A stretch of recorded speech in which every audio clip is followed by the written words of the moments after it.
మధుమేహాన్ని ఎందుకు నయం చేయలేము? ఈ సంగతి అసలు ఎంతమందికి తెలుసు? ఈ దారుణ రోగంపై నిపుణులు ఏం చెబుతున్నారో తెలిస్తే షాక్ అవుతాం. శరీరంలో ఇన్సులిన్ హార్మోన్ సక్రమంగా పనిచేయక షుగర్ లెవెల్ పెరిగితే మధుమేహం వస్తుందని వైద్య నిపుణులు చెబుతున్నారు. ఈ వ్యాధి దాని మూలాల నుంచి నిర్మూలించబడదని, మధుమేహానికి ఇప్పటి వరకు మందు కనుగొనబడకపోవడానికి అనేక కారణాలున్నాయని వాళ్ళంటున్నారు.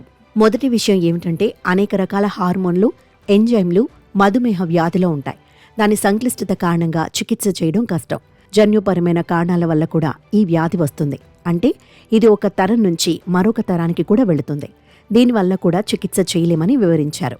శరీరంలో చక్కెర స్థాయి పెరిగిన తర్వాత మందులతో అదుపు చేయవచ్చని, అయితే ఒకసారి మధుమేహం వస్తే ఈ వ్యాధికి కారణమయ్యే ప్యాంక్రియాస్ వంటి వివిధ ఎంజైమ్ల పనితీరును నియంత్రించడం ద్వారా చికిత్స చేయాల్సి ఉంటుందని డాక్టర్లు వివరించారు. దీనివల్ల చికిత్స చాలా కష్టమవుతుందని, దీని కారణంగా మధుమేహానికి సరిగా మందు కనుగొనబడలేదన్నారు. ఐసీఎంఆర్ ప్రకారం భారతదేశంలో 10 కోట్ల మందికి పైగా మధుమేహ రోగులు ఉన్నారు. ప్రతి సంవత్సరం ఈ వ్యాధి రోగుల సంఖ్య పెరుగుతోంది. ఇప్పుడు 30 నుంచి 40 ఏళ్ల లోపు వారు కూడా మధుమేహ బాధితులుగా మారుతున్నారు.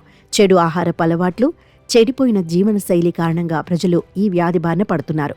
అంటువ్యాధి కానప్పటికీ మధుమేహం వేగంగా వ్యాప్తి చెందుతోంది. మధుమేహంపై పరిశోధన చేయడానికి, దాని చికిత్స నివారణపై పనిచేయడానికి ఐసీఎంఆర్ దేశంలోనే మొట్టమొదటి బయోబ్యాంక్ను చెన్నైలో ప్రారంభించింది. దీని ద్వారా పరిశోధనలు జరుగుతున్నాయి.